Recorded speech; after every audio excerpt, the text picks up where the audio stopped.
किस्मत बनाएंगे ना, हमारी किस्मत वैसे ही बनेगी। हम अच्छा पढ़ेंगे, पेपर अच्छे होंगे तो किस्मत अच्छी है। हम नहीं पढ़ेंगे, पेपर देंगे, इरिटेट होंगे, फेल होंगे तो किस्मत बुरी। दोनों चीज़ को बनाने में वक्त लगता है ना। तो बेसिक देखो, कुछ चीज़ें मैं आपको बताऊं। जैसे आजकल जो क्वेश्चंस आ रहे हैं, ट्रॉमा ट्रॉमा खूब आ रहा है आजकल, है ना। ट्रॉमा आ रहा है, स्पेशली ट्रॉमा के अंदर शोक वाले पेशेंट आ जाते हैं। इमरजेंसी खूब आ रही है आजकल, आईसीयू खूब आ रहा है ना। तो बेसिकली इमरजेंसी में, आईसीयू में ऑन द स्पॉट हम लोगों को क्या करना होता है, जैसे मैंने बताया था आप लोगों को। अब से एक ही टारगेट रखना है। वो टारगेट कौन सा है? Central government. जॉब करेंगे तो किधर करेंगे? अरे बोलो, किधर करेंगे? Central government. एक ही टारगेट है ना। कुछ बच्चे शर्माते हैं, नहीं सेंट्रल गवर्नमेंट में नहीं लगा तो यार यहाँ सिलेक्शन कैसे होगा। वहाँ पे भी तुम जैसे लोग गए, यहाँ जो बैठे हैं वही वहाँ गए हैं। अभी कल प्री का रिजल्ट आया था, किसी का ध्यान है? कोई तुम्हारा, कोई नॉन ने दिया था क्या मेंस प्री जो अभी नॉर्सेट दिया था? तुम में से किसी ने? तुमने तो नहीं दिया, अभी जस्ट पास आउट हुए हो ना। प्री के अंदर अपने यहाँ के लगभग बच्चे सिलेक्ट हैं। सुबह से उन्हीं की मैसेज आ रहे हैं, सर प्री क्लियर हो गया, प्री क्लियर है, प्री क्लियर है, मेंस का क्या करें? करना कुछ ही नहीं है, जो अब तक कर रहे थे वही आगे करना है। फिर जैसे प्री क्लियर है वैसे क्या हो जाएगा? मेंस क्लियर हो जाएगा। पढ़ना ही तो है ना बस। तो टारगेट एक ही है। टारगेट कौन सा है? नॉर्सेट। नॉर्सेट ही है ना टारगेट। अच्छा, अगर मैं बेसिकली आप लोगों को बोलूं, जो जो मैं पूछूँ ना वो चीज़ें बताओगे।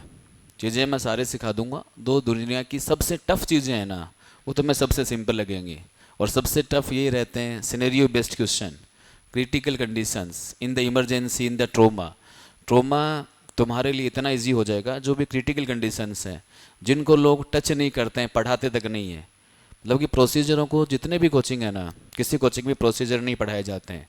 बस सब कुछ पढ़ा के कोर्स पूरा होने के बाद में प्रोसीजर हो गया। सिनेरियो के 5 क्वेश्चन आएंगे, छोड़ देना। सिलेक्शन छोड़ने से नहीं होता है।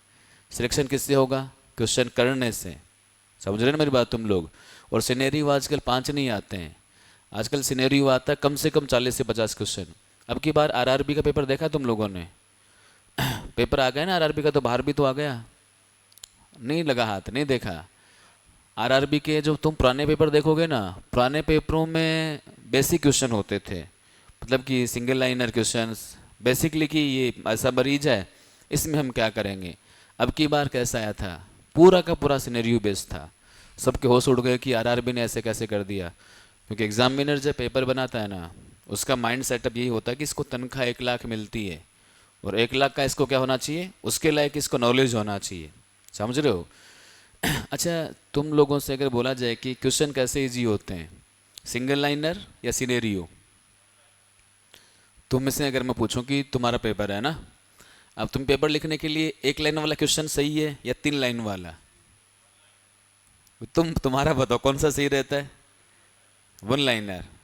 मतलब तुम उसको इजीली कर दोगे, है ना। अच्छा, सिनेरियो 3 लाइन वाला हार्ड होता है, ऐसा ही होता है ना। ये हमारी थिंकिंग ओनली। ध्यान रखना, इजी जो सिनेरियो होता है ना 3 लाइन वाला, वो बहुत इजी होता है। बस उसको समझ में आना चाहिए। जैसे कि मान लो कि मैं आपको बोलूँ कि तुम्हें यहाँ से दिल्ली जाना है। दिल्ली जाना है, एक सीधा का सीधा मैंने वही बोल दिया। तुमने दिल्ली का आज तक नाम नहीं सुना, मान लो तुम जानते हो यहाँ का, या कुछ ऐसी जगह मैंने बताई कि तुम्हें वहाँ जाना है, बिल्कुल सिंगल लाइन में हो गया। एक मैंने आपको बोला कि तुम्हें यहाँ से दिल्ली के लिए निकलना है। जयपुर से पहले तुम लोग 14 नंबर होते हुए बाईपास से जाओगे, फिर शाहपुर आएगा। पूरा मैंने रास्ता बता दिया। इजी कौन सा होगा? पूरा रास्ता बताया। और रास्ता बताया तो मतलब लाइनें ज़्यादा लिखनी पड़ी ना। सिनेरियो का मतलब होता है हिंट देना तुम लोगों को। उसमें हिंट दिए जाते हैं, मरीज का बीपी ये है, मरीज का पल्स ये है, मरीज का कॉन्शियसनेस इतना है, मरीज को पेन इतना है। ये सारा आपको डेटा दे के फिर तुमसे आंसर पूछते हैं। बस तुम्हारे जो दिक्कत है ना, वो दिक्कत है कि तुम उस क्वेश्चन की लैंग्वेज को नहीं समझ पाते हो, क्योंकि अभी तक हिंदी मीडियम रहा है ना। इंग्लिश आते ही तो हम लोग फैल जाते हैं, दिक्कत आती है ना। वो सारा हम लोग सिखा देंगे ना। इजी सिनेरियो होते हैं, सिंगल लाइनर में कंफ्यूज होते हैं। सिंगल लाइनर में जो सबसे मैक्सिमम गलतियां सिंगल लाइनर में ही होती हैं, सिनेरियो में तुम लोग गलती नहीं करते हो ना। तो जॉब किधर करोगे तुम लोग? सेंट्रल गवर्नमेंट में करनी है ना। अरे हाँ ना तो बोला करो यार तुम लोग, ऐसे कैसे काम चलेगा बताओ। कि सर हम नहीं बोलेंगे, नहीं बोलोगे तो काम नहीं चलेगा ना। चीज़ें सीखनी है ना तो जितना बताओगे उतना अच्छा सीखोगे। कॉलेज का मैटर अलग था, यहाँ पे कॉलेज ऐसा कुछ ही नहीं है। यहाँ पे कॉलेज में तो एक तुम लोगों ने एक परंपरा निभाई है। कॉलेज गए थे तो ठीक, नहीं गए तो ठीक, बस लास्ट में पास हो गए, डिग्री आ गई, बस यही तो किया है ना। वो डिग्री है, तुम लोगों ने उस डिग्री के लिए लगभग 10 लाख रुपए लगा दिए होंगे शायद। 10 लाख तो लग गए होंगे ना, 4-5 लाख तो फीस, और फिर रहने का, बाकी नोट्स बनाए, सारा खर्चा हो गया। 10 लाख रुपए तुमने लगाए ना, 10 लाख के बदले इस टाइम पे तुम लोग अगर जाओ ना मार्केट में, हमें 10,000 रुपये नहीं मिलते हैं। किसी हॉस्पिटल में जाओगे ना कॉलेज के अंदर कि मैंने नर्सिंग का डिग्री किया है, मैंने बीएससी नर्सिंग किया है, मुझे कितनी सैलरी मिलेगी, 10,000 भी नहीं देंगे। ये तुम लोगों को पता है, पता नहीं इस चीज़ का, क्योंकि ये कंडीशन नर्सिंग में है और ये स्पेशली नर्सिंग वालों ने कर रखी है ना। इसी को अगर आप लोगों ने 10 लाख रुपए लगा के, एक अपने कहते हैं ना जैसे घर वाले कि 10 लाख सीधे एक जगह पे कुछ लगा के इसको काम करके देते तो उतना तो ब्याज ही आ जाता। मतलब 10,000, 10 लाख का ये 10,000 तो मतलब ब्याज भी नहीं आता उनके अकॉर्डिंग, समझ रहे हो ना। तो इतने खर्च किए ना, तो कम से कम सैलरी कितनी होनी चाहिए, 1 लाख। और ये तुम्हारे सामने है, बस लेना आना चाहिए। और लेने के लिए कोई लड़ाइयाँ नहीं करनी है। एक छोटा सा पेपर होगा, उस पेपर में 100 क्वेश्चन आएंगे, उन 100 क्वेश्चन में तुम्हारे फर्स्ट डिवीजन आने चाहिए। आज तक पास होने का क्या टारगेट होता था भाई, जैसे 12th दिया अपन ने, 11th दिया, 10th दिया, डिवीजन कौन सी आनी चाहिए थी, फर्स्ट डिवीजन। कितना परसेंट, 60%। मैं कह रहा हूँ जिस बच्चे के 100 में से 60 नंबर आ जाते हैं ना, in the rank, not clear, ये रैंक में आते हैं, अंडर 100, अंडर 200, 60 वाला सिलेक्ट होता है। तुम ये 99.99 देखते हो ना, ये रिजल्ट नहीं होता है। देखते हो ना कि यार 99.99 कैसे आए, परसेंटेज थोड़ी होता है वो क्या होती है, परसेंटाइल होती है। मतलब जिस बच्चे के 100 में से 60 आए ना, इसको फिर यहाँ से 100 मान के चलते हैं, फिर वो क्या निकलती है, सबकी परसेंटाइल निकलती है ना। ये 60 ही नंबर आने चाहिए 100 में से। और ये भी एक साल में एक मौका नहीं है, एक साल में तुम्हारे पास 12 महीने होते, और कम से कम 13 से 14 सेंट्रल गवर्नमेंट के एग्ज़ाम बता रहा हूँ मुझे, होते ही होते हैं हर साल। बाकी लोकल गवर्नमेंट के तो होते ही रहते हैं। लगभग 12-13 जो एग्ज़ाम होंगे वो सेंट्रल गवर्नमेंट के होंगे। तो तुम्हारा जॉब लगना बहुत इजी है, बस मेंटली प्रिपेयर होना चाहिए।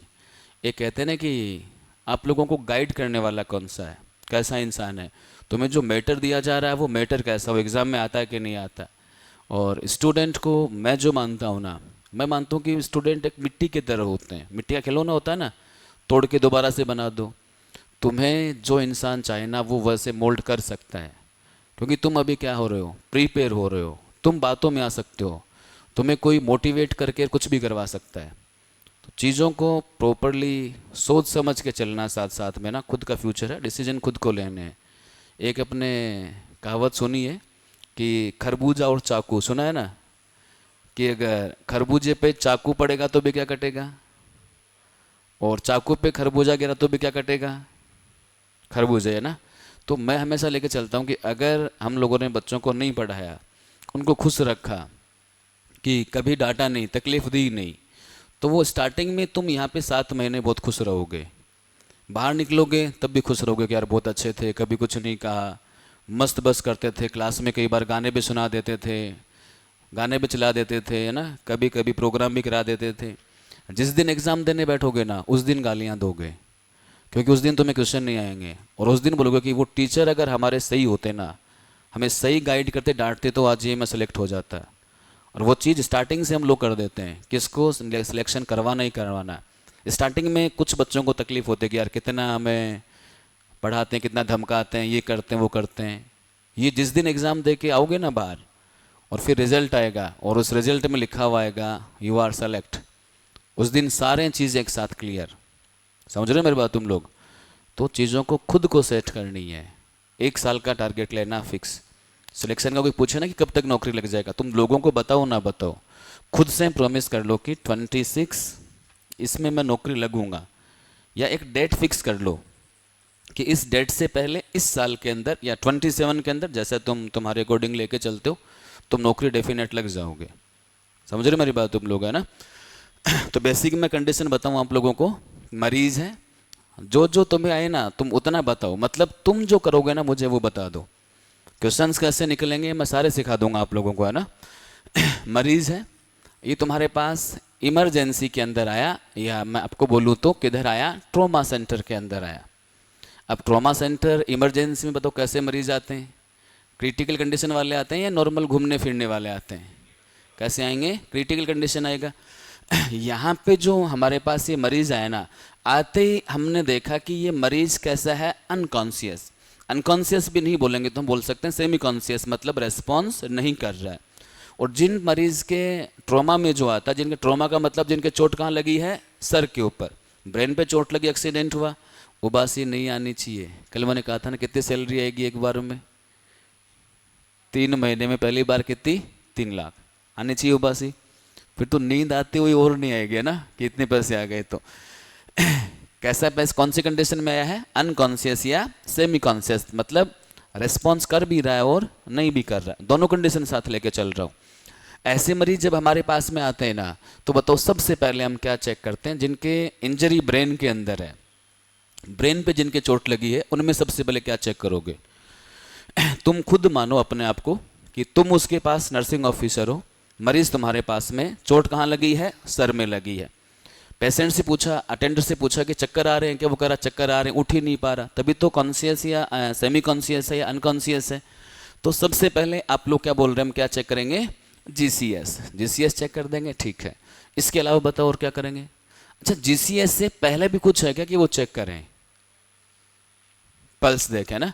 सबसे पहले तो हम नॉर्मल वाइटल्स देखते हैं कि वाइटल्स आ रहा है कि नहीं आ रहा, क्या पता मर ही गया हो तो फिर जीसीएस से कोई मतलब ही नहीं है।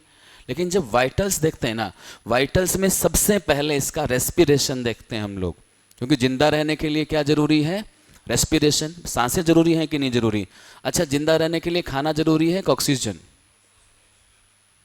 ऑक्सीजन, क्योंकि ब्रेन के पास अगर ऑक्सीजन 4 से 4 to 6 मिनट अगर सप्लाई नहीं होती है तो ब्रेन क्या हो जाएगा, डेड हो जाएगा ब्रेन। तो यहाँ से मैंने बोला कि चोट कहाँ लगी, ब्रेन के अंदर। रेस्पिरेशन क्या है, अबनॉर्मल, या रेस्पिरेशन क्या हो रखा है, डिक्रीज, स्लो हो रखा है, क्योंकि हमारी बॉडी के रेस्पिरेटरी सेंटर है वो कहाँ होते हैं, ब्रेन के अंदर। तो ब्रेन में चोट लगेगी तो रेस्पिरेशन में क्या आएगा, डिस्टर्बेंस आएगा। और अगर रेस्पिरेशन में डिस्टर्बेंस आ गया तो बॉडी के अंदर ऑक्सीजन क्या हो जाएगा, कम हो जाएगा। और ऑक्सीजन अगर कम हो गया, ऑलरेडी ब्रेन इंजर्ड है, और ऑक्सीजन कम होगा तो ब्रेन में इंजरी बढ़ेगी या कम होगी, बताओ। इंजरी क्या होगी, ब्रेन में बढ़ेगी, मतलब ब्रेन के अंदर क्या हो जाएगा, नेक्रोसिस, सेल्स डैमेज हो जाएंगी ना।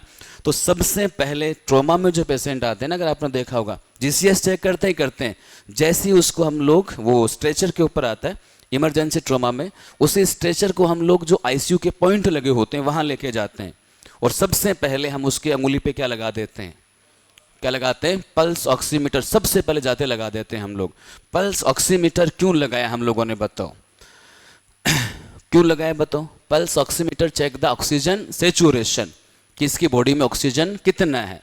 अब अगर मैं आपको बोलूं कि ऑक्सीजन सेचुरेशन का नॉर्मल पता है आप लोगों को, नॉर्मल कितना होता है, मोर देन 95, एक्यूरेट डेटा होता है 96 to 100।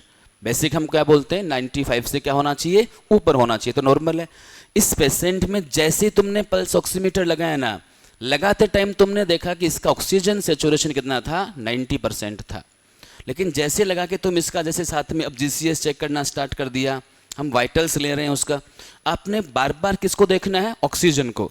लेकिन लगाते टाइम पे 90 था, फिर ये 86 आया, फिर ये 84 आया, फिर ये 80 पे आ गया, फिर ये 70 पे, मतलब लगातार क्या जा रहा है, फॉल डाउन जा रहा है, क्योंकि इंजरी कहाँ पे हुई है, ब्रेन के ऊपर। तो रेस्पिरेटरी सेंटर क्या हो गए, डैमेज हो गए। तो अगर रेस्पिरेटरी सेंटर डैमेज हुआ है ट्रॉमा वाले पेशेंट का, तो सेचुरेशन क्या जा रहा है, कम। ये सिचुएशन बता रहा हूँ मैं आप लोगों को, है ना, कंडीशन बता रहा हूँ।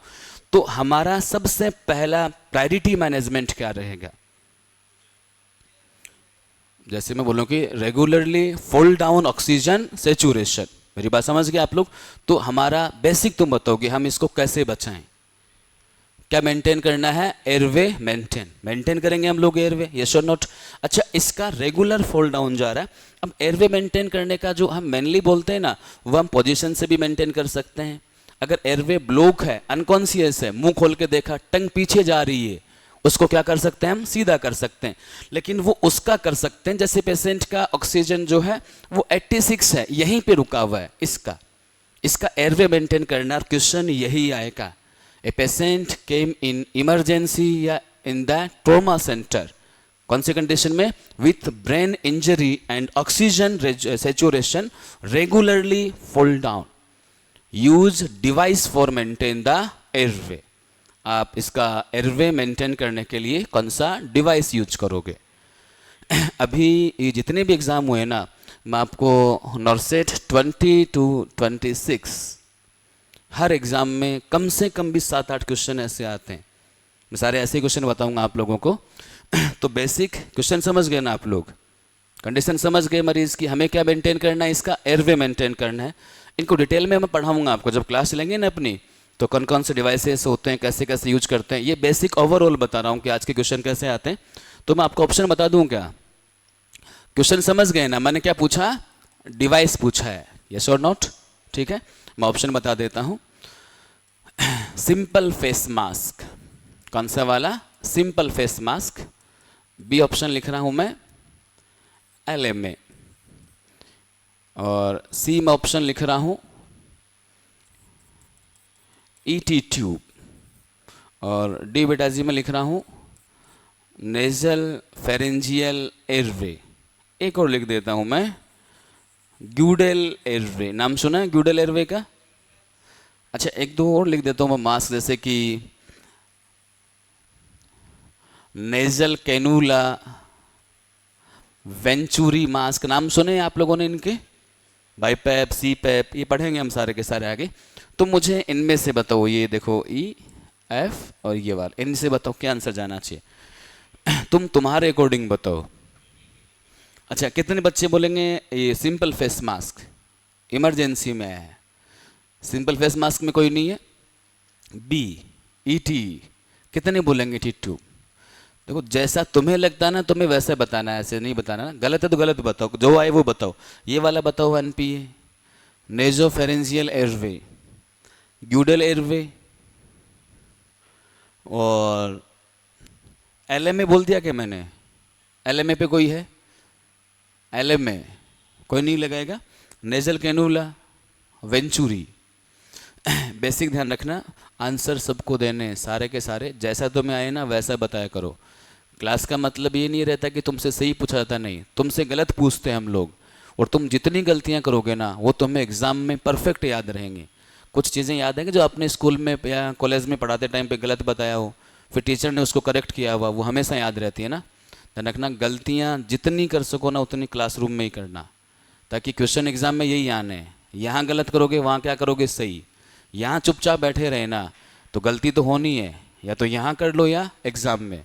यहाँ करोगे तुरंत करेक्ट, एग्ज़ाम में करके तो कम से कम 1 साल लग जाएगा दोबारा एग्ज़ाम आने के अंदर। समझ रहे मेरी बात तुम लोग? तो देखो, पेशेंट इमरजेंसी में या ट्रोमा के अंदर आया था, मैंने कंडीशन बताई थी कि उसका ऑक्सीजन रेगुलरली क्या जा रहा था? फॉल डाउन, लगातार नीचे जा रहा है ना। अब तुमने बोला कि हम ET ट्यूब लगा देंगे, इट इज़ ए प्रोसीजर, बिल्कुल राइट है। वैसे तो सारे के सारे राइट हैं, बट यहाँ पे इस पेशेंट में तुम ET ट्यूब लगाने लग गए ना, इसको प्रोसीजर को करने में कम से कम 10 से 15 मिनट लग जाएंगे। हमें प्रॉपरली पोजीशन देना, मुंह को ओपन करना, लेरिंगोस्कोप को यूज करना, फिर लेरिंग्स को विजुअलाइज करना, वोकल कॉर्ड्स को देखना, फिर ट्यूब को फिट करना, फिर प्लेसमेंट चेक करना, और फिर क्या स्टार्ट होगी? Oxygen saturation. तब तक मर नहीं जाएगा, ब्रेन डेड नहीं हो जाएगा इसका। लगातार फॉल डाउन जा रहा है, मतलब इमीडिएटली उसी टाइम पे एयरवे मेंटेन करो, तुरंत के तुरंत ऑक्सीजन जाने चाहिए। तो इसको करने में टाइम लगेगा। ये हम कब लगाते हैं? जैसे मैं कंडीशन बोलूँ कि एक हमारे पास प्री प्लान्ड पेशेंट है जिसकी सर्जरी होनी है अंडर द जनरल एनेस्थीसिया। नाम सुना जनरल एनेस्थीसिया का? जनरल एनेस्थीसिया देंगे तो पूरी बॉडी की मसल्स क्या हो जाती हैं? रिलैक्स। सुनापन होता है ना, सुनापन, जैसे कि एनेस्थीसिया देते हैं जनरल, फिर बोलते हैं ना कि हाथ उठा, पैर उठा, फिर मरीज से उठता है कि हाथ पैर, नहीं उठता, मतलब मसल्स क्या हो गई, रिलैक्स, दर्द नहीं होगा उसको। तो जनरल जब एनेस्थीसिया दिया जाता है तो उसको पता कि मसल्स रिलैक्स होंगी, तो डायफ्राम भी तो मसल्स ही है, तो इसमें ऑक्सीजन क्या हो जाएगी, कम हो जाएगी। तो उसमें पहले से क्या लगा लेते हैं, ईटी ट्यूब। समझ रहे मेरी बात तुम लोग? तो हमें इसमें लगाने में टाइम चाहिए, इतना टाइम नहीं है। अगर ट्रॉमा में आता और ऐसे आता ना कि ऑक्सीजन सेचुरेशन 86 है, 80 है मतलब कि कम है बट रुका हुआ है, then you use ET tube, तब कर सकते थे हम लोग। लेकिन ये तो क्या जा रहा है, लगातार कम जा रहा है, तो अब इसमें रिस्क नहीं लेंगे, इमीडिएटली एयरवे मेंटेन करना है। तो फिर बताओ तुम कौन सा डिवाइस यूज करोगे, अगला बताओ अब कौन सा है? रेस्पिरेशन नहीं, जो अगर उसका सेंटर जब डैमेज हो जाता है ना तो रेस्पिरेशन बिल्कुल बंद नहीं होता, बंद हो गया तो मर ही गया ना, मतलब चल रहा है, बट कैसे चल रहा है, धीरे चल रहा है, और क्या होता जा रहा है, कम होता जा रहा है। ऐसा नहीं कि भाई रेस्पिरेशन ही खुद से नहीं करेगा तो मर ही गया, फिर क्यों लगाएंगे बत्ते काम। जैसे आया वाइटल्स देखा, बोले चला जाकर भेज देंगे। इसमें तो मैंने क्या बोला, ऑक्सीजन सेचुरेशन है, डैमेज होने के बाद बिल्कुल ऑक्सीजन बंद नहीं होती है। कई बार होते नहीं क्या, कैडेवर डोनर सुना ना आप लोगों ने, कैडेवर डोनर जिनके ऑर्गन डोनेट करते हैं, उनकी पूरी बॉडी डेड नहीं होती है, ओनली क्या डेड होता है, ब्रेन डेड होता है। ब्रेन डेड होने के बाद हमारे ऑक्सीजन, बॉडी के जो ऑर्गन्स हैं वो फंक्शनल रहते हैं, क्योंकि बॉडी को क्या चाहिए, ऑक्सीजन। ऑक्सीजन कौन देता है, ब्लड देता है ना, तो है बट क्या है, कम है।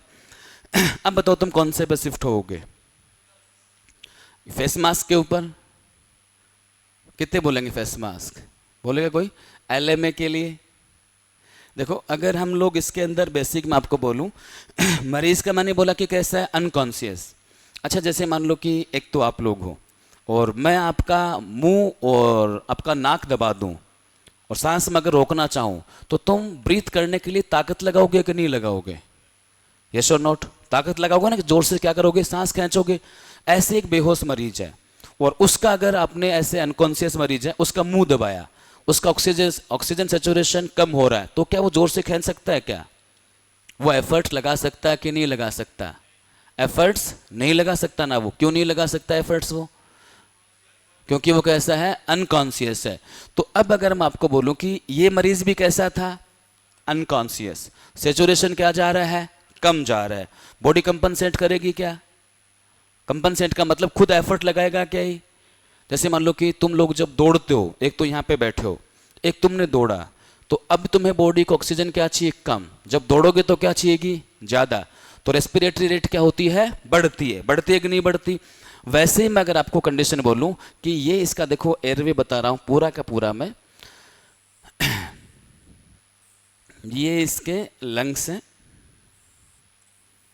इसके फेफड़े हैं ना, और ये इसका नेजल और ओरल दोनों बता रहा हूं मैं, ठीक है? यहां तक ये, यहां से इसका क्या स्टार्ट हो रहा है, लैरिंग्स हो रहा है। ऊपर वाला पार्ट कौन सा है, फेरिंग्स। क्लियर है? इसको हम बोलते हैं कौन सा, ग्लोटिक एरिया। नाम सुना ग्लोटिक एरिया का? ये सारा पढ़ाएंगे आपको एनाटॉमी के अंदर डिटेल में आगे। तो बेसिक में बोलूं कि इस मरीज को हमें ऑक्सीजन देनी है। जैसे मैक्सिमम बच्चे जो आंसर लगाते हैं ना, वो लगा देते हैं मास्क, कि मास्क से क्या दे दो, ऑक्सीजन दे दो। अब मास्क हमने इसके मुंह पे मास्क लगा दिया, यहां पे क्या लगा दिया, मास्क। ऑक्सीजन कहां तक आ रही है, मास्क तक। अब ये अंदर जाएगी, इसको किसको खींचना पड़ेगा, मरीज को। ये खींच सकता है क्या, ये ब्रीथ कर रहा है क्या? तो इसमें इस ऑक्सीजन का कोई इफेक्ट आएगा फेस मास्क वाली का? नहीं आएगा ना। इसके तो सीधे कहां डालनी पड़ेगी, गले में डालनी पड़ेगी, तब जाके कहां तक जाएगी, लंग्स तक जाएगी। तो ना तो इसमें फेस मास्क इफेक्टिव, ना इसके अंदर वेंचुरी मास्क इफेक्टिव, ना इसके अंदर नेजल कैनुला इफेक्टिव, क्योंकि वो भी कहां पे लगाया जाएगा, नॉन स्टिल के अंदर। तो अब हमें जाना किसके अंदर है, इस एयरवे के अंदर जाना है। और एयरवे में जाने वाले डिवाइस देखो, अगर मैं आपको बोल दूं, एलएमए है, ईटी ट्यूब है, ट्रेक्योस्टोमी ट्यूब है, नेजोफेरेंजियल एयरवे है, ये सारे डिवाइस हैं। समझ रहे हो? अब इन डिवाइस में से हम कौन सा यूज करते हैं जो सबसे इजी लग सके और सबसे फास्ट लग सके? वो कौन सा होता है, एलएमए। नाम सुना एलएमए का? देखा कि नहीं देखा एलएमए? ये पढ़ाऊंगा आजकल, इससे खूब क्वेश्चन आते हैं। लोग एलएमए को टच भी नहीं करते हैं कि कैसे लगाते हैं, क्या करते हैं।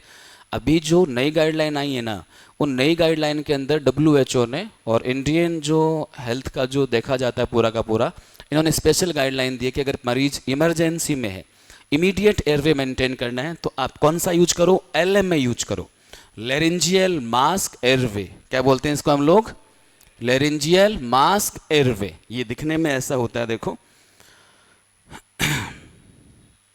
ये ऐसा डिवाइस होता है, देखो ये तो इसका यहाँ पे ये इसका मास्क है, क्या है इसका मास्क।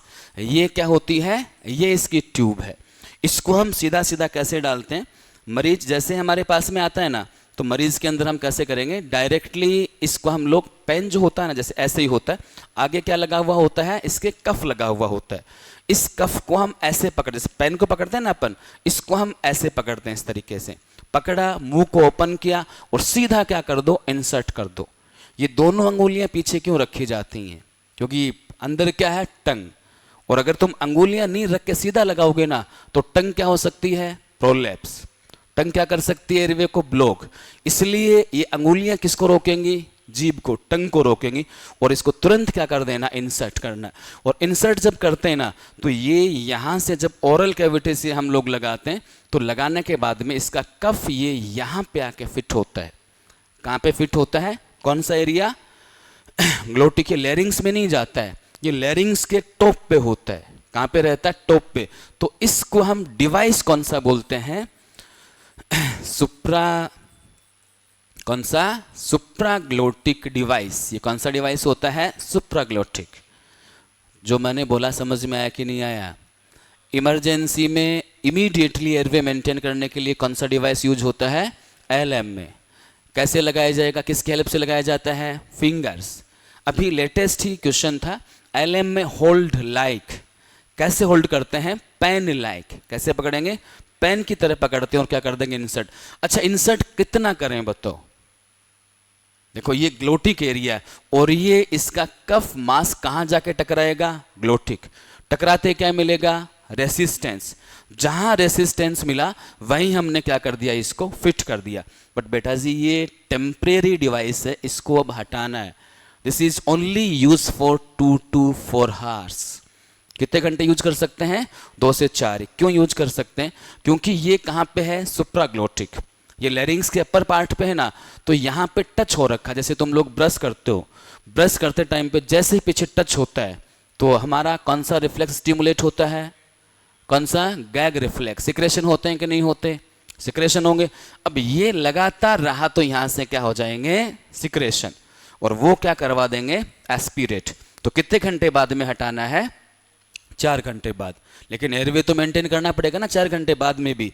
फिर हम एयरवे मेंटेन करने के लिए कौन सी ट्यूब डालते हैं, ET ट्यूब। एक बार पेशेंट को स्टेबल कर लिया हमने, ऑक्सीजन लगातार फॉल डाउन जा रहा था, हमने उसको क्या कर लिया, अब ठीक कर लिया, एक जगह पे रोक लिया। अब फिर हम क्या करेंगे, इस LMA को निकालेंगे और कौन सी ट्यूब फिट कर देंगे, एंडोट्रेकियल ट्यूब। अच्छा बताओ, एंडोट्रेकियल ट्यूब कौन सा डिवाइस है, ये सुप्राग्लोटिक है या ये इंफ्राग्लोटिक है। जैसे मैंने बोला, जो हम ये ग्लोटिक है ना, इससे ऊपर ऊपर जो लगता है वो तो सुप्रा, इसके नीचे जो लगेगा वो कौन सा कहलाएगा, इंफ्रा। बताओ, ET ट्यूब तो नीचे आती है ना, कहां तक आएगी, ट्रेकिया तक, ट्रेकिया के अंदर आती है ना, तो कौन सा हो गया, कौन सा, इंफ्राग्लोटिक। कौन सा कहलाएगा, इंफ्राग्लोटिक डिवाइस। मेरी बात समझ में आ रही कि नहीं आ रही। अभी जो लास्ट नॉर्सेट हुआ था 25 में सितंबर में, उसी से क्वेश्चन आया था, ऐसा सेम क्वेश्चन था जो नॉर्सेट हुआ था ना लास्ट वाला। आजकल नॉर्सेट साल में 2 बार होते हैं, पता तुम लोगों को, 2 बार कब कब होते हैं, एक तो अप्रैल में फिक्स है, दूसरा सितंबर में फिक्स है। सितंबर वाले में पूछा गया था ट्रोमा का क्या, पेशेंट इन द इमरजेंसी या in the trauma centre. Clear है, इसका ऑक्सीजन सेचुरेशन क्या था, कम था। क्लियर, इसी को मैं मॉडिफाई करके तुम लोगों को बोल रहा हूं कि पेशेंट की सर्जरी करनी है under the general anaesthesia. Doctor ने बोला कि इस पेशेंट को क्या लगा दो, क्या लगा दो, ET ट्यूब। मैं एक सपोर्टिव डिवाइस सिखा रहा हूं तुम लोगों को, यहाँ पे कौन सा लगा दो, ET ट्यूब लगा दो। इसका जब ET ट्यूब लगाना स्टार्ट हुआ ना, क्वेश्चन में ये पूछा गया था 3 अटेम्प्ट, कितने attempt, 3 attempt fell off intubation. जब आपने एटी ट्यूब लगाया, अटेम्प्ट का मतलब कि हमने एटी ट्यूब डालना स्टार्ट किया, लेरिंगोस्कोप यूज कर रखा है। जब डाल रहे थे तो रास्ते में क्या आ गई, रुकआउट आ गई। रास्ते में रुकआउट आ सकती है ना, तो हम फोर्सफुली लगा दें कि वापस बाहर निकालें? फोर्सफुल लगा सकते हैं क्या? नहीं क्यों नहीं लगाएंगे?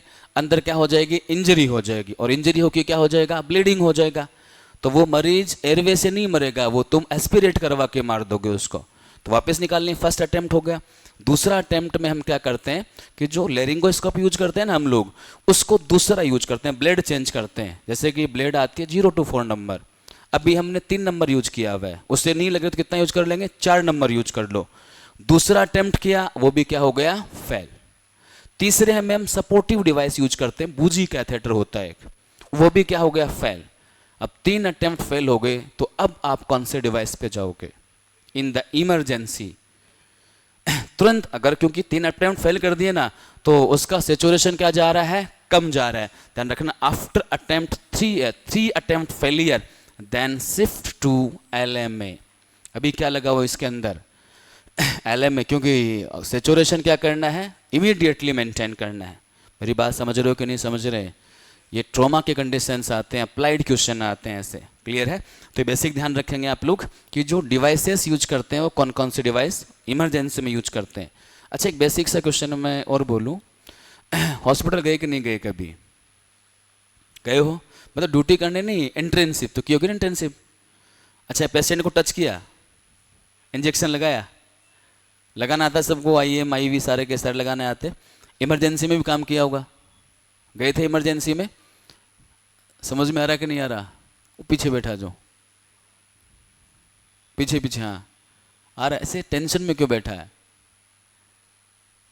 रिजल्ट टेंशन हो गया, टेंशन नहीं लेनी जिंदगी के अंदर। मन नहीं लग रहा? लग रहा है, मन को लगाना पड़ेगा ना। क्यों लगाना पड़ेगा? नौकरी लगनी है, समझ रहे हो ना?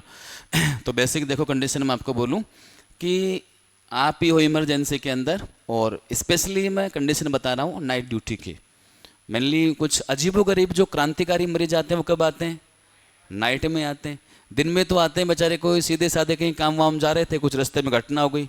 रात वाले क्रांतिकारी आ रहे हैं, वो कुछ ना कुछ घटना घटित कर रहे थे, और करते करते के साथ हो गई, उनके साथ घटना घटित हो जाती है कई बार, है ना।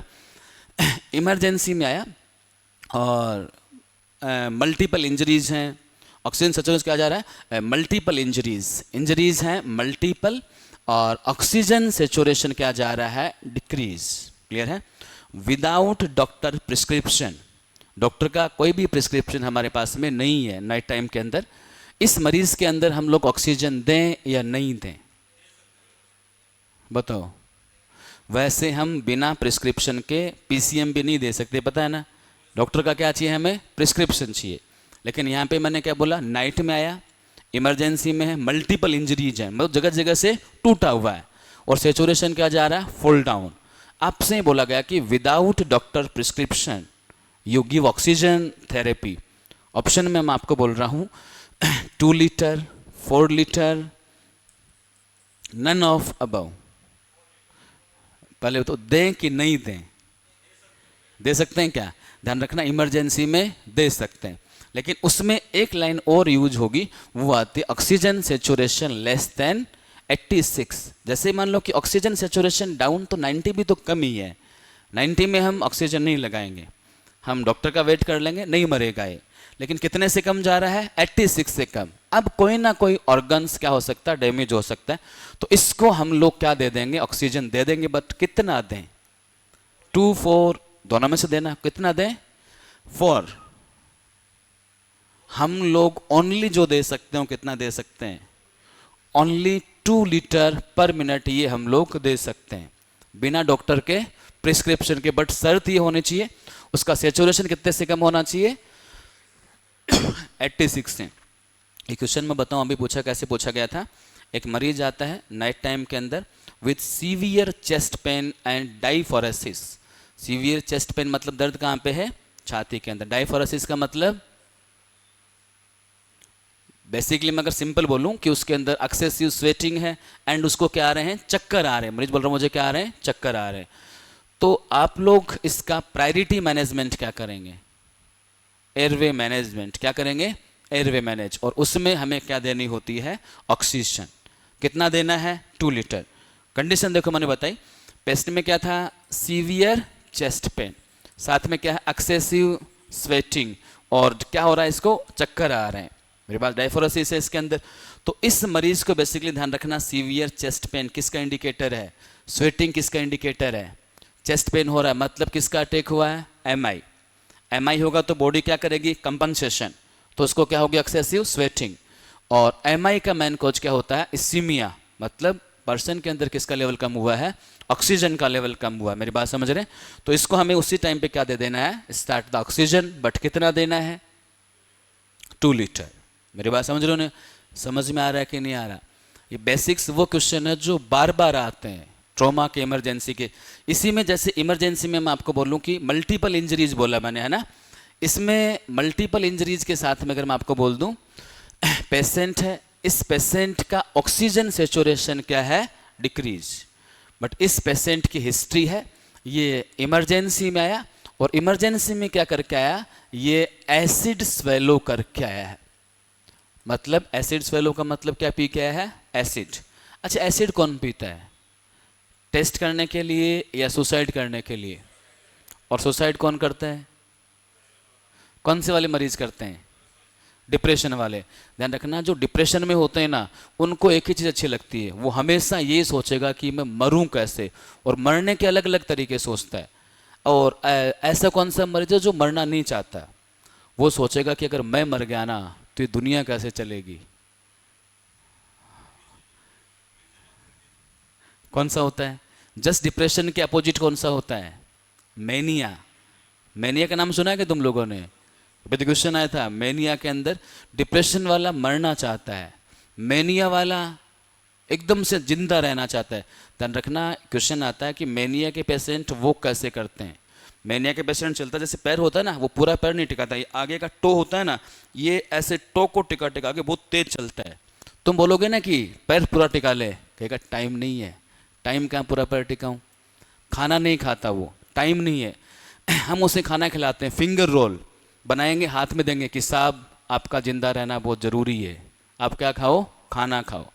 तो सुसाइड कौन से करते हैं? डिप्रेशन वाले। क्या पिया?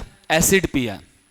अब तुम मुझे बताओ यहाँ पे जो इसका एक्सपेक्टेड मैनेजमेंट होगा वो क्या करें हम लोग? मैं ऑप्शन बोल देता हूँ आप लोगों को। हम इसका गैस्ट्रिक लावाज करें। कौन सा लावाज? गैस्ट्रिक। बी बोल रहा हूँ इसमें हम लोग ईटी ट्यूब लगाएं। सी बोल रहा हूँ हम इसमें एलएमए लगाएं। डी बोल रहा हूँ हम इसमें ट्रेक्योस्टोमी ट्यूब लगाएं। और एक और बोल देता हूँ, हम इसमें सक्शन करें। तुम तुक्का मार के बताओ। तुम ये सोचो कि तुम्हारे पास मरीज आया है, वहाँ पे तुम ऑन द स्पॉट, अभी डॉक्टर नहीं है, तुम वहाँ पे इमीडिएटली क्या सोचोगे कि मैं क्या करूँ कि ये मर नहीं जाए? कितने बोलेंगे गैस्ट्रिक लावाज? गैस्ट्रिक लावाज का मतलब है वापस बाहर निकालना। जितने पॉइजन जहर खा जाते हैं फिर उनका गैस्ट्रिक लावाज करते हैं, होता है ना ऐसा। अच्छा, उल्टी करवा सकते हैं क्या? इंड्यूस फॉर वॉमिट, ऐसे मुंह में अंगुली डाल के करा सकते हैं क्या? कभी नहीं करेंगे। ये प्रैक्टिकल तो कर देते हैं लोग हॉस्पिटलों के अंदर। जब कोई किसी के धक्के चढ़ता है ना, एम्बुलेंस वाले के, जहर खा के आया, साले को उल्टा करके मुंह में अंगुली दो, है ना, वो क्या कर जाते हैं? एस्पिरेट कर जाएगा, डेथ होने का रिस्क होता है उसका। तो गैस्ट्रिक लावाज कर दें क्या?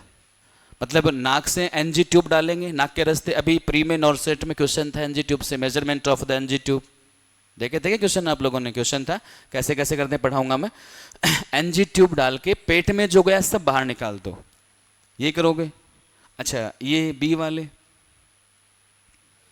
बी में कोई नहीं, सी वाले और डी वाले और सक्शन वाले। अच्छा, तुमने एक कहावत तो सुनी होगी, अखबार में भी पढ़ा है, एक प्रेमी ने प्रेमिका पे एसिड फेंका, सुना है ऐसा? और एसिड फेंकने से क्या हो गया? झुलस गई, जल गई। अच्छा, एसिड ये तो पी गया, अगर एसिड हमारे बाहर स्किन के भी कांटेक्ट में आ जाए तो कैसा फील होता है? जलेगा कि नहीं जलेगा? जल जाएगा। और जलते ही वहां पे सूजन आएगी कि नहीं आएगी? सूजन आएगी ना। इसने एसिड पिया, और तुम लोग अगर गैस्ट्रिक लावाज तो कभी नहीं करते, बहुत लेट मामला है, बहुत लेट तक, इतना थोड़ी पिएगा कि स्टमक में जाएगा। एक घूंटी मारता है एसिड की है, और वो उसका क्या जला देती है, ओनली रास्ता ही जला देती है। जैसे इसने मुंह से पिया ना, जैसे ही मुंह से पिया, सबसे पहले तो बताओ इसके मुंह में अल्सर बने, घाव बनेंगे कि नहीं बनेंगे? जैसे कांटेक्ट में आते क्या बन गया, घाव। यहां से फिर नीचे की तरफ आया, जहां जहां आया वहां वहां क्या बने, अल्सर बने, घाव बन गए। अच्छा, घाव बने तो सूजन आएगी कि नहीं आएगी? स्वेलिंग आएगी ना। तो इसका जो रास्ता था, इस रास्ते में क्या आ गई, सूजन, ये स्वेलिंग आ गई पूरे केस के अंदर। देखो, ओरल कैविटी जली, फेरिंग्स जला, लैरिंग्स जला। अब इसके आगे मान लो इसोफेगस में गया तो क्या जला, इसोफेगस जला। अब सबसे मेन ये जो इसका ओरल है, इसका फेरिंग्स है, इसका लैरिंग्स है, इसका काम क्या, ये एयरवे का रास्ता है कि नहीं है? यस और नॉट? ऑक्सीजन अंदर जाने का रास्ता, ये सारा जो मैंने जो जला है, ये ऑक्सीजन अंदर जाती है कि नहीं जाती? यहां से यही तो रास्ता है। और एक जो एसिड इसके पेट में पहुंचा, तो तुम मुझे बताओ कि ये रास्ता छोटा हो गया, जिसके कारण इसमें ऑक्सीजन लगातार कम हो जाएगी, या एयरवे क्या हो सकता है, ब्लॉक। ये सूजते सूजते टच भी हो सकता, ब्लॉक हो सकता है ना। तो तुम इसको ये एयरवे से बचाओगे या तुम इसका ये एसिड निकालोगे? अगर एयरवे बचा लिया तो जिंदा रह जाएगा, और फिर तुम किसको निकाल लोगे, एसिड को। और तुम चक्कर में रह गए एसिड निकालने के, इधर ब्लॉक हो गए, तुम एसिड निकाल रहे हो, घर घर की आवाज आ रही है, मरीज को देखा मर गया, क्या करोगे एसिड निकाल के? कुछ फायदा होगा कि निकाल के? पहला काम क्या है, मेंटेन या मैनेज द क्या मेंटेन करना है, एयरवे मेंटेन करना है। क्योंकि जिंदा रहने के लिए क्या जरूरी है, ऑक्सीजन। और तुम्हारा जिंदा रहने के लिए क्या जरूरी है? अभी तक तो जिंदा ही हो, इसको आगे अच्छा सरवाइव करने के लिए क्या जरूरी है? हैं? क्या जरूरी है? ऑक्सीजन जरूरी है कि नौकरी जरूरी है? नौकरी तुम्हारे लिए, नौकरी जरूरी है। नौकरी लगोगे ना तो दुनिया तुम्हें सांस लेने देगी। एक एक आवाज सुनते ना कि यार साला सांस नहीं लेने देता, समझ रहे हो ना। तो सब जरूरी कौन सी है, नौकरी, और वो भी कौन सी, सेंट्रल गवर्नमेंट की। अगर प्राइवेट में घुस गए ना तो वो तो तुम्हारी रोज ऑक्सीजन बंद करेंगे। तुम बोलोगे देर से आगे साहब सैलरी बढ़ाओ, करता क्या तू ऐसा, मैं कल से नहीं आऊँगा, वो कहता आज ही जा मत आ। प्राइवेट में कंडीशन ये है कि हॉस्पिटलों के अंदर नर्सिंग स्टाफ अगर जा रहा है नो टेंशन, कल जाता आज जा, बहुत सारे आते रहते रिज्यूम पढ़े हैं। वार्ड बॉय की टेंशन होती है, क्योंकि वार्ड बॉय नहीं मिलता है प्राइवेट के अंदर। वार्ड बॉय अगर लड़ भी लेता है ना तो उसको बोलते हैं कि दादा कल आ जाना। नर्सिंग ऑफिसर लड़ लिया तो तू जा यहाँ से, ना। कंडीशन समझ रहे हो मेरी बात? तो यहाँ पे क्या मेंटेन करना है, एयरवे। अब बताओ कैसे मेंटेन करोगे? डिवाइस मैंने लिखी दिए इधर, अभी बताए थे, तुम बताओ कौन सा लगाएं। अब मैं तुम्हें बता देता हूं एक बार फिर से, थोड़ा सा बुद्धि का, दिमाग का थोड़ा सा का यूज करना। और ध्यान रखना, तुम कहते हो सर याद कम होता है, दिमाग चलता नहीं। सोचना ये स्टार्ट कर दो कि मुझे 1,00,000 रुपए चाहिए, और 1,00,000 रुपए चाहिए ना तो दिमाग अपने आप याद करवाएगा। तुम सब कुछ कर सकते हो, बस टारगेट फिक्स करो। तुम्हें अगर कोई कह दे ना कि तेरी लॉटरी लगी है, कल सुबह 5 बजे तेरे को पैसे मिलेंगे और तेरे को यहाँ आना है, तुम रात को सोओगे? और वो अगला बोल रहा है 5 बजे, तुम 5 बजे जाओगे, 3 बजे चले जाओगे? 3 बजे जाके बैठ दोगे आंख खोले, कब मिलेंगे पैसे? अरे वो तो एक बार मिल रहा है, ये हर महीने मिलेंगे, परमानेंट तुम्हारे पैसे हैं सारे के सारे, है ना। तो LMA, ET ट्यूब, ट्रेक्योस्टोमी ट्यूब और फेस मास्क। बताओ what is your right answer? क्या फिट करें बताओ? तुम बताओ, तुक्का मारना तुम लोगों को, तो बताओ तुम, तुम्हारे अकॉर्डिंग वहां पे पकड़ के मरीज का मुंह खोल के दोबारा पिएगा एसिड, और जोर से पकड़ के लगा रहे हो। LMA कितने लगाएंगे? और ET ट्यूब, ट्रेक्योस्टोमी और फेस मास्क। यस, ध्यान रखना, LMA ET ट्यूब तो लगेंगे ही नहीं। ये तो कहाँ लगेंगे, इधर ही से तो लगते हैं। लगने का रास्ता ही नहीं है भाई। रास्ता जो था वो तो क्या हो गया, छोटा हो गया, स्वेलिंग आ गई ना।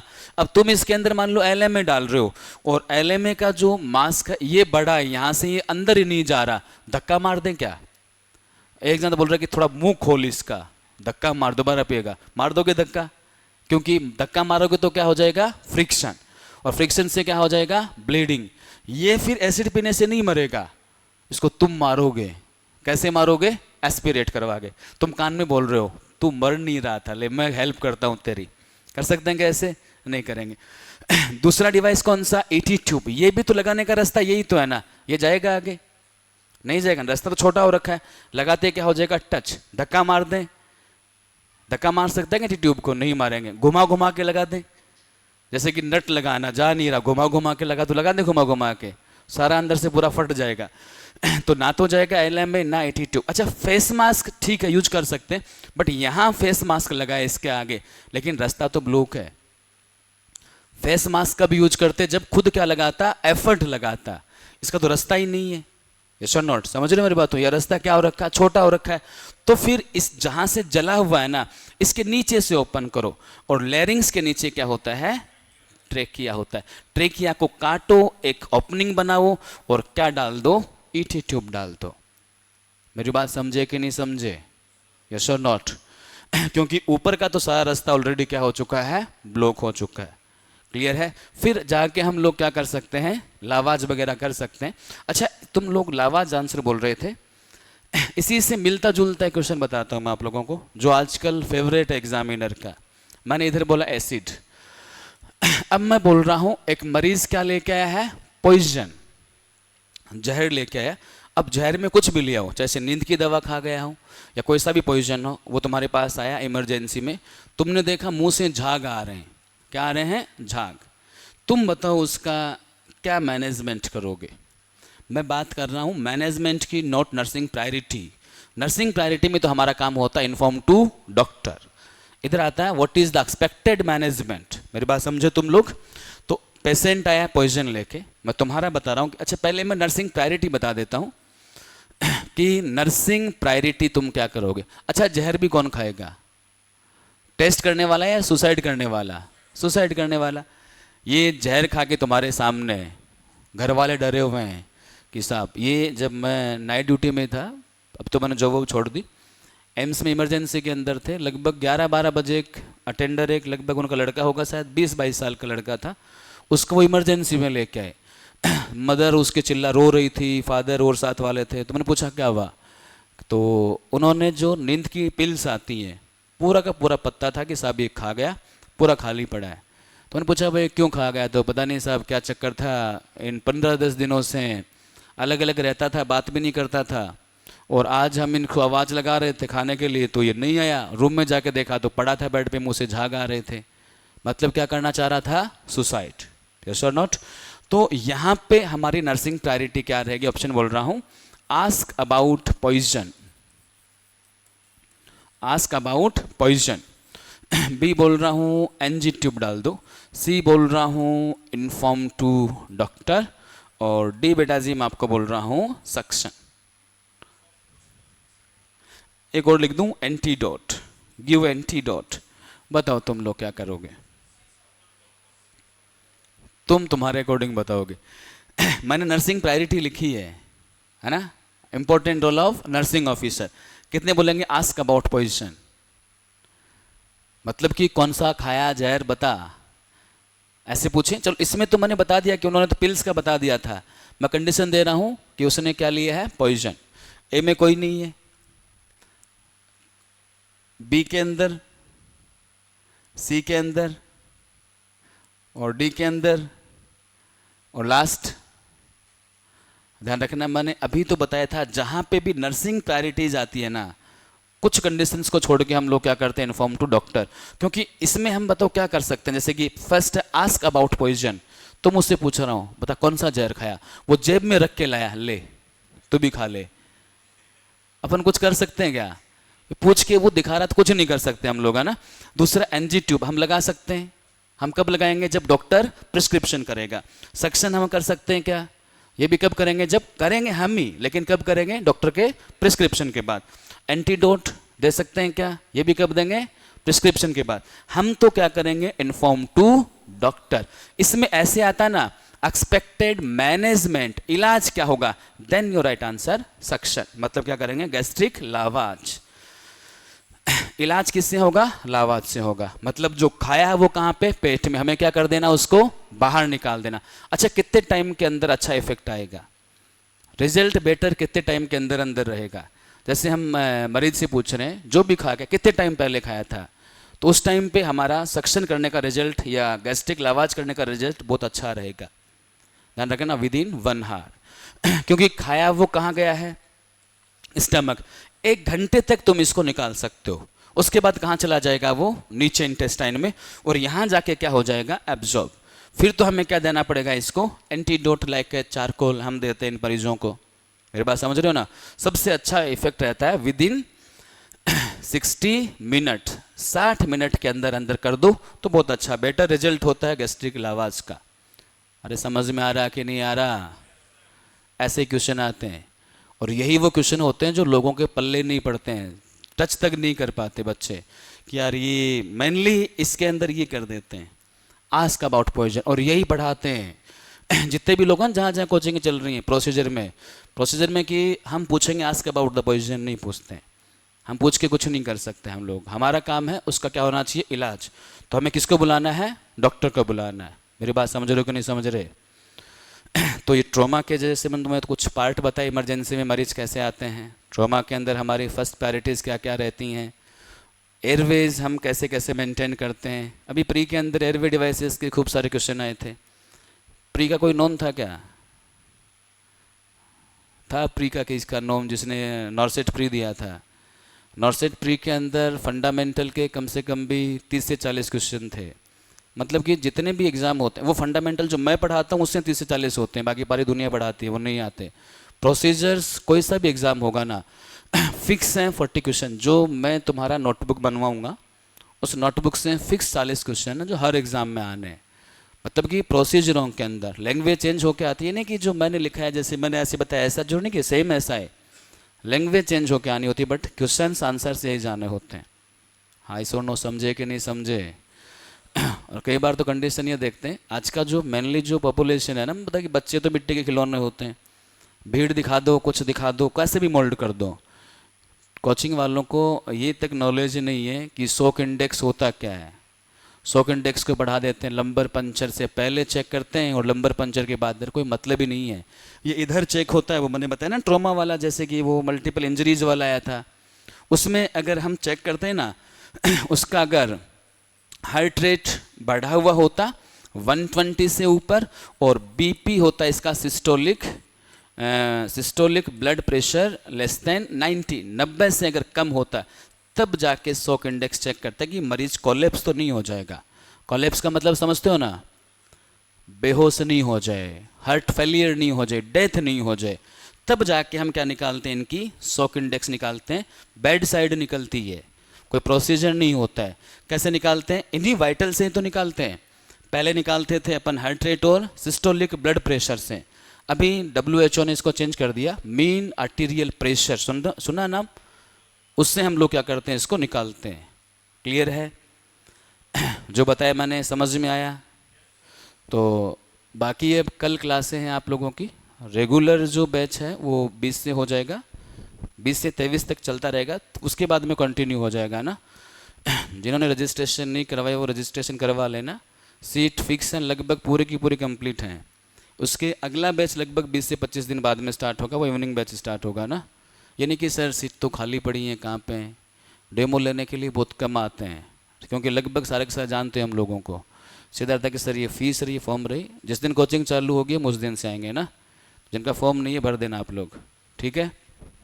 और कोई तुम्हें कुछ पूछना हो, कुछ भी पूछना है, कुछ थोड़ा थोड़ा पूछना है? अभी नहीं सर, बाद में पूछेंगे, जब हम पढ़ना स्टार्ट करेंगे तो पूछेंगे ना। एक चीज़, कॉलेज को और कोचिंग दोनों में बहुत रात दिन का फ़र्क है। हॉस्पिटल में जो तुमने काम किया है उसमें और थ्योरेटिकल में बहुत रात दिन का डिफरेंस है ना। तो कॉलेज लेके कोचिंग को मत चलना। मैंने अभी कहा था कॉलेज में 10 लाख रुपए दिए थे, 10,000 के लायक नहीं हो।